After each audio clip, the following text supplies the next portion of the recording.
What's up, my wizards? It's Dev. SBMTG, we like magic, and today I get to do one of my favorite list videos that we do on this channel. We're going to talk about the top 10 Rivals of Ixalan sleepers.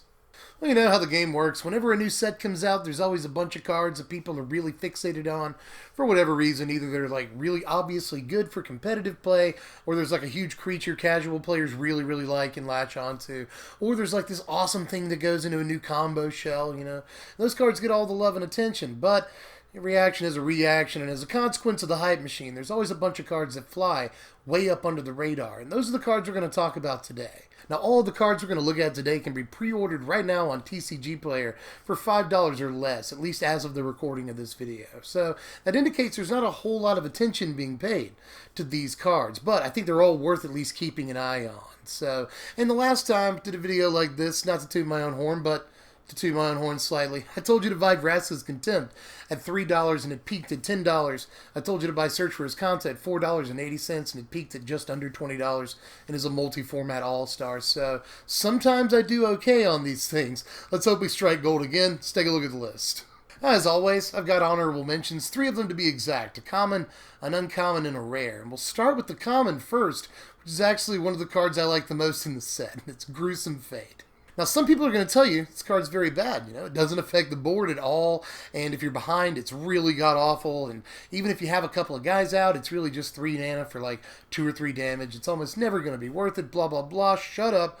Live the dream, because, like, there's a lot of ways you can make this card really good, it seems. We essentially have Mob Justice in black for 1 extra mana, but it says each opponent instead of target opponent, and that might be really important, especially for commander players that have this effect in black now. So whether you're doing saprolings or squirrels, I don't know what you do, or like elves, let's say you're building the Nath deck, you know, playing black-green elves, this seems like it would just be like a septuple-barreled shotgun blast to everyone else at the table, which seems pretty nice to me. And in Pauper even, this seems not too bad in the Elf deck. I think there's a lot to like about this card, and even in Standard, which is a really restricted format for the most part, you know, it's always the smallest given format at any time, and there's still lots of stuff you can do. You know, in Vampires, this is essentially copies like 5 through 8 of Bishop of the Bloodstain, so if you're building like Vampire Burn, I guess, you know, you've got 8 different things that deal damage equal to the number of creatures you have out. That could be pretty dangerous. And like in Black-White Anointed Procession, this gives you a way to win without ever attacking. The AP deck often has like 8 to 10 or 12 creatures out at any given time, and it's just biding its time, waiting to build its board state to an insurmountable level. Well, you can just kill them without even having to attack now, you know. I'm not saying this is the best card ever, but it is at least worth keeping an eye on, especially at the common rarity. You can buy 1 million of them and only spend like 2 cents a piece, you know. So I really like this card. I think that it has some implications in some ways. That's all I'm going to say. I don't think it's incredible, but I do think there's some neat stuff you could do with it. Now, the uncommon I want to take a look at for the honorable mentions here is Riverwise Augur. Now, this card doesn't look like much at first glance, but then you realize it's a brainstorm on a stick, and there's probably a lot you can do with that. Whether you're returning it to your hand and playing it again, or you're using flicker effects, or whatever. You know, bouncing, flickering. If you get this ability like twice because you're playing this guy, I think you've gotten more than enough value out of him for your 4 mana. And the rare I want to look at is actually a mythic, and it's the only card on this list that's over $5 right now, and that's why it didn't make the main list. You know, it doesn't abide by the rules, but I still want to point this card out, and that's Watley. We've been tricking around with Abzan Ascend a little bit, and a card like this could work reasonably well in it, you know.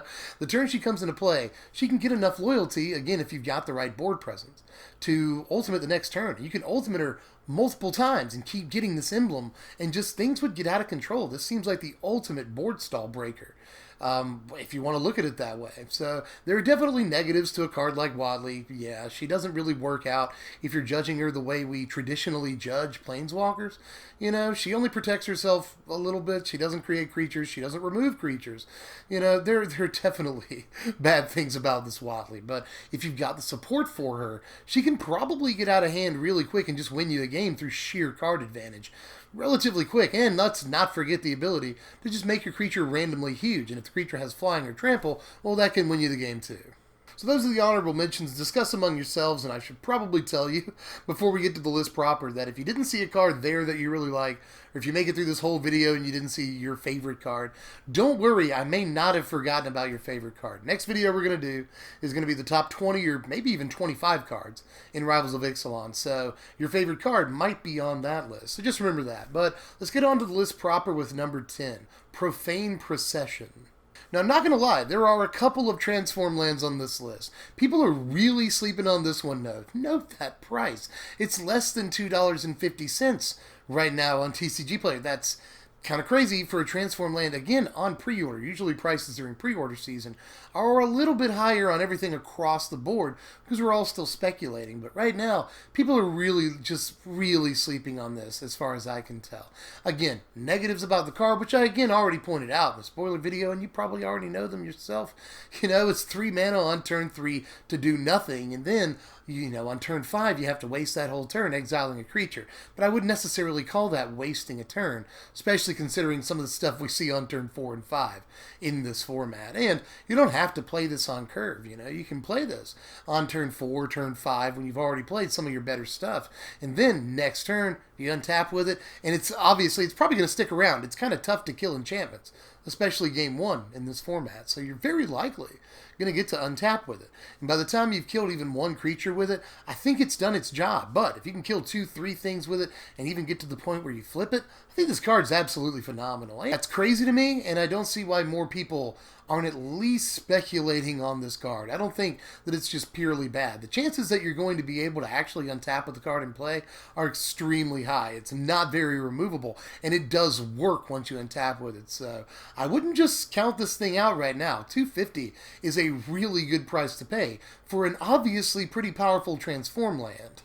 My number 9 is another card that I really like for Ascend decks, and that's Tendershoot Dryad. Of all the Ascend cards, this one may be one of the lowest on the radar. We'll talk about another one a little bit later on in the video, but most people are just saying this is a 5-mana 2/2, it's terrible, calling it a day, forgetting that we have the Scarab God in this format, and we have Godfarer's Gift in this format. So yeah, they can shock it all day if they want to, they can Lightning Strike it, Abrade it, I don't care what they want to do. We'll bring it back as a 4/4. We're more than happy to do that. At that point, it's a huge creature that creates saprolings literally every turn. Not just on our turn, but on our opponent's turns too. And it makes Ascend really easy to get to if you just get a turn or 2 with it. Suddenly all your saprolings are huge. This is another thing that can provide a crazy amount of inevitability, bust stalemates wide open, really good installs and stuff. So, and again, fuels its own Ascend trigger. So that's just... all that seems really good to me, and I would not count it out just because it's a 2/2. We have plenty of reanimation beyond just the Scarab God and beyond Godfarer's Gift, but just the fact that those 2 cards are in the format is enough to give a card like this a chance. My number 8 is a vampire legend that everyone more or less dismissed immediately upon reading her, and that's Alinda. I actually think she may end up being better than she looks. Now, in the vampire deck that plays like 14 to 16 1-drops, your creatures are going to be dying. And obviously that deck has access to stuff like Fatal Push and plenty of other removal that just outright kills creatures, and will also put counters on your Alinda. I don't want this to be another situation where we fail to recognize how good Hangerback Walker is, That card flew way under the radar, and I've already pointed this out before when talking about Alinda, but I do think this is at least a fair comparison. Now, the only problems here, obviously, is that Hangerback Walker can be played on turn 2. It can be played on turn 6 as a relatively big creature if you got the lands for it. It can be played as a really late game huge bomb with a bunch of power they can't get rid of. And when they do get rid of it, the creatures that it leaves behind have a form of evasion, which is way better than a bunch of little ground creatures, even if they do have lifelink. And for that matter, any deck could play Hangerback Walker. It was relatively easy to make it big, Alinda requires a little bit more work and ostensibly a higher cost for the most part. But there are definitely ways you could abuse this. Again, the Vampires deck is going to play like 30 Vampires, a lot of them 1-drops. They're going to die in combat. That'll make Alinda bigger. You'll also have access to premium removal in that deck. That'll make Alinda bigger. You've got Yahenni Undying Partisan on the curve just below this. That'll make this bigger. And it doesn't even have to be in Vampires. Like in a mid-rangey sort of rock-like shell, I could see this being okay. You've got access to plenty of removal to grow the card, so there's that. And there's also the fact that in a mid-range shell like that, you could always follow it up with like Slaughter the Strong. And maybe you'll lose a creature or two of your own, but you won't care because their power will, for the most part, go right back onto Alinda in the form of counters. And you'll probably kill a couple or more of your opponent's creatures, and that'll make Alinda really big. And at that point, your opponent's lost a couple of creatures. If they can remove your Alinda, they're going to be way behind on board presence. So there's definitely ways I could see to set this card up to be really, really strong. So I'm not going to count it out just yet. I think Alinda definitely has applications, but she'll have to prove herself. I don't think that she goes into the Vampires deck. I think there's just better cards. You know, at 4, are we going to play Sanctum Seeker or are we going to play Twilight Prophet? I don't think Alinda's in that conversation, but she might be in the conversation if we're talking about a more mid-rangey type value engine. So look out for her in a deck like that specifically. I think that she's got legs. My number 7 is the other Ascend card that I'm really keeping an eye out for, and that's Tillinalli's Summoner. Now, this is another thing, just like Tindershoot Dryad, that fuels its own ability to hit Ascend. And I think it's really, really cool, you know. If you've got enough mana, you're going to keep these tokens. Even if you only create 3 or 4 tokens, as long as you do that on turn 4 or 5, you're nearly guaranteed to get Ascend and get to keep whatever tokens don't die in combat. The thing is, Tillinalli's Summoner will almost always die when you swing in with it, unless you have a way to protect it or pump it or something like that. There's definitely ways of doing that. This is another one where the application might not be clear at first glance. Alinda looks like it goes into a Vampires deck, right? I don't think it does. I think it goes into a more mid-range shell. This could go into a more control-like shell, you know? A deck that has access to removal and counter spells. This actually wouldn't be the absolute worst finisher that a deck like that could play, because you're essentially forcing whatever deck you're playing against to sweep you, and you could wait to play it until you've got the control of the game and you've got the right board position. You've locked your opponent out, you've got a few turns worth of an opening. Well, just getting a couple of swings in with Summoner will end the game, and there's no way your opponent will be able to deal with 10 creatures where they could deal with just one. So I would look out for this again in the kind of deck you wouldn't normally expect to see it in. I like that. I'm slightly excited by it. So I think that this could have legs, again, in a weird archetype. So be on the lookout for it. I think this is another card that is more than what it seems. My number 6 is a card that I am really surprised is so low right now, during pre-order season. This is Tomb Robber right here. Lara Croft is only like 35 cents on TCG Player. That is unheard of for a rare from brand new set during pre-order season. That's unbelievable. And look at all the stuff this card does. First of all, I've made no secret that one of my favorite budget decks of the season was Black Green Explore. That deck has done a lot of work for me. I'm still playing the deck. It's so much fun to play. It snowballs out of control like crazy. And I have also gone on record plenty of times at this point as saying that what I think that deck needs the most in order to step up is a way to explore literally every turn. An every turn explore outlet. Boom. You got exactly that in this card. And there's many different applications to it other than the Explore deck, but I'm so excited about that I at least want to talk about it for just a second, because if you have a Wild Growth Walker out and just this, then essentially you get to explore every turn. Either you draw a creature with Explore or you draw a dead land, at which point you just discard this for just 1 mana. And you get a trigger on your Wild Growth Walker, you get a counter on your Shadowed Caravel. It's just like, that gets out of control really quickly. And let's say when you explore, you're able to draw another land. Well, you can just filter it into another explore trigger and make your Wild Growth Walker bigger, gain some life, get your Caravel bigger. Something like this is really impactful in just that deck. But again, has other applications.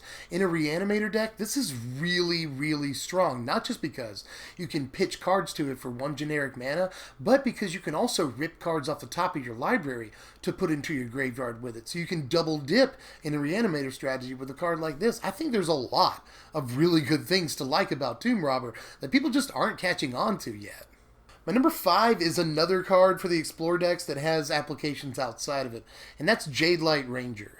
Jade Light Repair, Jade Light Replace. That's all I can think of when I see this card. And Luigi. I think of Luigi because she's green and she looks like she's wearing overalls, so it looks like Luigi to me. But in any case, I think this card is really good, obviously, in the Explore decks, Suddenly, if you have a Wild Growth Walker out, which this curves into, you go Wild Growth and then Jade Light, then suddenly you gain 6 life, and you've got a relatively big Wild Growth Walker, you know. You got a 3/5 Wild Growth Walker on turn 3 at that point, not to mention what could be, you know, a 4-power Jade Light Ranger or a couple of draws. So this card is actually crazy to me, and it could go in more than just that. This could go in the Black-Green Constrictor deck. People have been saying that. This allows you to have a 6/5 on turn 3.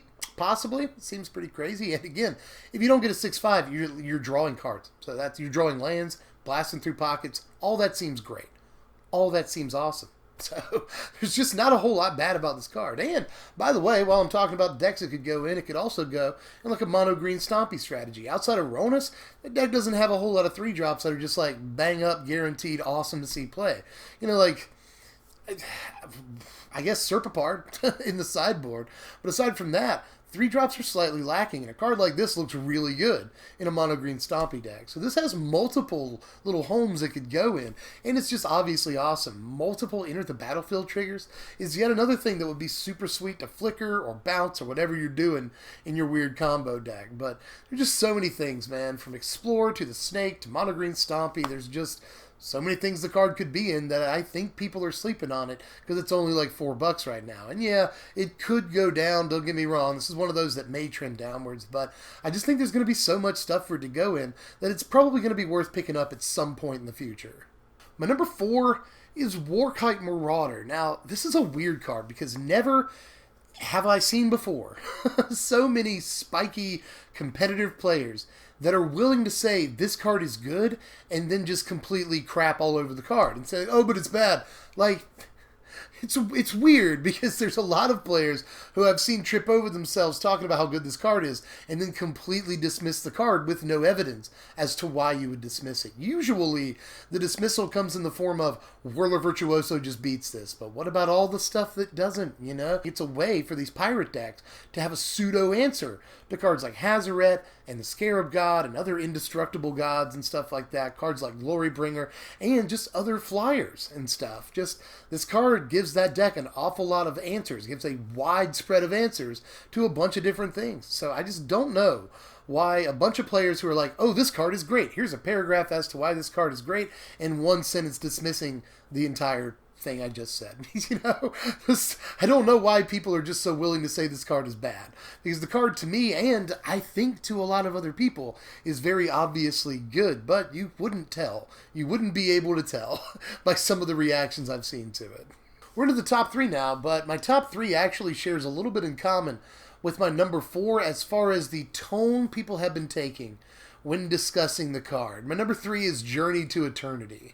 Well, just like Warkite Marauder, people have been saying on whether it's, you know, r/spikes, the competitive Reddit sub, or whether it's just r/magic TCG, or whether it's the comment section on Mythic Spoiler, people have been just praising this card, you know, paragraph 2, 3 paragraphs, and they're turning around and just being like, oh, but R's are unplayable and this is a really bad card, and, you know, you just get blown out if they have removal for your guy, you get 2 for 1, and then everything's over, you lose the game. Which, like, yes, with auras, we often have to point out that if they respond to you trying to place your aura by killing your creature, feels bad, man. You got 2 for 1. That's kind of blowouty. I totally understand that. And there are even people that are just pop in and be like, just casual reminder that auras are terrible and always unplayable, which is just not true. Historically, that's not true, and I don't think that it's true here, because if you stick this aura, you don't necessarily win the game, but sticking this aura is ridiculous. This is one of the best auras to resolve in maybe the history of the game, because you essentially get a False Demise, which is already a fun card as long as you can stick it. You get a False Demise. It brings the creature back. You get any ETB triggers again. You get to repeat those, you know. It's essentially like blinking the creature as long as it dies. You can either sack the creature, you can run it in combat and hope that they dare them to block it, you know. And if they do, then you get your guy back from death. And this flips over. You get ramp, you get mana fixing of any color, and you get for the rest of the game, unless they can Field of Ruin it or something, you get something that gets, you just get to bring back whatever creature you want That's crazy, and the card is less than $5 right now. I just don't understand. The fact that this is an aura is probably what's keeping it down the most, but that's just ridiculous to me. I think that's tainting people's vision on this card. Reanimation on this level that's repeatable every single turn is something we don't see very often. And by the way, it's stapled to an aura that brings your creature back, fixes your mana, and ramps you a little bit. I just don't see anything wrong with the card, other than maybe getting blown out. But hey, how about you don't play into getting blown out? The card looks fine. Now, my numbers 2 and 1, I bet will be debated and contested, but I don't care. My number 2 is a card that might be one of my absolute favorite cards in the set, and I don't know why people aren't taking it more seriously. My number 2 is Direfleet Poisoner. I absolutely am completely in love with this card. Alright, so let's just evaluate this card the way you're traditionally supposed to evaluate a Magic card. It's a creature. Is it on or above curve? Yes. It's a 2-mana 2/2. Not exactly above curve, but at least it's got the 2 toughness. 2 mana for 2 power. We'll definitely take that. A bear is solid as far as the curve grade goes. What if we draw it in our opening hand? Well, at that point we have the full range of its versatility. If we get an explosive start, we can use it aggressively. If we fall behind in the beginning and mid-game, we can use it as cheap instant speed removal during our opponent's attack step. So if we draw it in our opening hand, we've got a lot of things that we can do with it. The card is extremely versatile. What if we top deck it? Well, if we top deck it, then it's just cheap instant speed removal against ground creatures. That's really good. What if we draw it when we're behind? Same thing, cheap instant speed removal. If we draw it when we're ahead, it can be used aggressively if we want it to be. And it's a body with synergy in its creature type. That's really good. Hey, how is it in this meta specifically, especially against the best decks, i.e. Energy? Well, against Energy, it takes out one of the best creatures in their deck, and it's a card that can do that where almost no other card can. Bristling Hydra, by the way, is the card I'm talking about. This is essentially instant speed, cheap removal that trades up with a Bristling Hydra and doesn't actually target it. That's insane in this meta against the best deck in the meta. So just like, no matter how you slice it, no matter when you draw the card, no matter what your board position is, and even if you're playing against the best deck in Standard, this card is good. So I just don't know what you want if you're sleeping on this card. So by just about every measure by which we judge a creature in Magic, this card looks good to me. So I don't know why it's only like $3 right now. It's actually trending downwards. I think it's like $2.75 last I checked. It was like a little over $3. But it's trending downwards, and I have no idea why. This card looks incredibly good in a vacuum and in the current meta. You take it out of the vacuum and actually insert it into the meta, it looks good to me. So I don't know why people are sleeping on the card. It looks freaking bonkers to me. It's got a million different applications. Good on offense, good on defense, super cheap, flash creature that acts as removal. Get this card, is all I can tell you. The card looks good. But we've reached my number 1, ladies and gentlemen. My number 1 card, as far as the sleepers in this set go, is definitely Path of Metal, hands down. Well, right now, at least as I make this video, Path of Metal is only $3.50 on pre-order. Again, a really low price for one of these transform lands. That is abysmally low for a card that looks to me like it's going to have a whole deck behind it that can actually do a lot of work, you know? In white and red, especially red, we've got creatures at 1 and 2 on the curve that all have these abilities. You know, we've got things like Bomat Courier with haste. We've got Fanatical, the new Mog Fanatic thing. We've got it with haste. We've got Rigging Runner that has first strike. Kari Zev has first strike. The new 2-mana Dinosaur has vigilance. I mean, there's just so many creatures that the deck essentially builds itself and stays pretty much above curve the entire time. I mean, you get your 1-mana haste guys that have, you know, late game relevance. Both of your, you know, haste 1-drops do. You've got a really above curve 2-drop, the 3/3 Dinosaur with Vigilance. It's just so much. Oh, you get to play Earthshaker Kenra too. Like, the deck just looks absolutely crazy. It looks like an offshoot of Ramanap Red that gets to play this unbelievable, you know, late game kill. Just reach, where you're just hitting for 2 to the face every single turn. The card looks incredibly easy to flip because you're just going to play like 30 creatures or so in that deck, you know, 28, 30. Really, really low cost creatures, all of which have these abilities. You can play a Doran Pouncer if you want to. There's really no end to the creatures that you can play in this deck, all of which are really, really attractive. And once you get the thing flipped, if you get 2-3 turns with it, it's just crazy reach. Oh, and by the way, you can play Hazoret in the deck too. Haste, it goes right along with the plan. So you'll have Ramunap Ruins, you'll have Burn like Lightning Strike, you'll have this on the battlefield, you'll have Hazoret, all the late game reach you could ever want in the world, and incredibly explosive starts with your 1 and 2 drops. It's just, the deck looks in a way better than Ramunap Red. So as long as it can get the mana consistently. And it doesn't even need white for that much. So this deck looks bonkers. Deck looks bonkers to me, and I think it all really coalesces around this card. And this card looks ridiculous against token strategies. If Vampires becomes a thing, this will kill the vast majority of their 1-drops and some of their 2-drops. Same thing against some other aggro decks. Tokens builds like Anointed Procession. This thing looks crazy against. So I just like so much about this card that I don't know why it's so cheap. Because again, the deck builds itself and is so obviously powerful because the deck is composed of 75%, of pieces that are from one of the best decks in the format already. So deck looks crazy, and it's all centered around this card. So I just don't see why people aren't seeing how good the card is. The card is very obviously good in my eyes. But I'm tapped out for this one. That's all the cards for the Sleepers video. And remember, I do want you to comment on how you felt about all of these and anything that I may have missed. But do keep in mind, again, that the next video we're going to do is the top X cards in Rivals of Ixalan. So if you didn't see something you really like, it might make it onto the main list.